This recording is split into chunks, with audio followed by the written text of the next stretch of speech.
Okay, hi. Now I'm just like 3/4 done with that fence, and I'm quite happy with it. So as it comes out from the length and from the height, and from you can see it's all going quite well here. So it's always coming a bit. Okay, a couple of minutes, and goes and so on, and brings it down.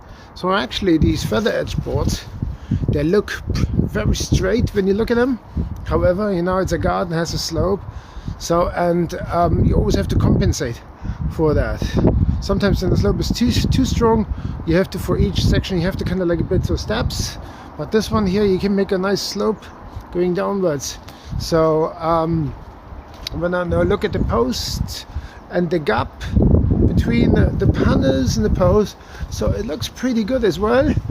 Now what I'm using here is a little cut off, it's like 10 mil. So these boards are 125, so I got this like that, and this part is overlapped, so this makes a nice strong. So this here is like overlapped, and that much, so, and then what I'm doing here in like, this is a good tip, I think, in my opinion. So this part here is like 10. I make like slightly 11 millimeter. So this part, the top part, I give slightly a notch a bit more, like this, like 11 millimeter. And down here on the bottom, I bring it a bit in, so like 9. So give it a middle on top, take a middle off on the bottom, and so it gives a slight fall. So that makes it, and it's like kind of like working with the slope.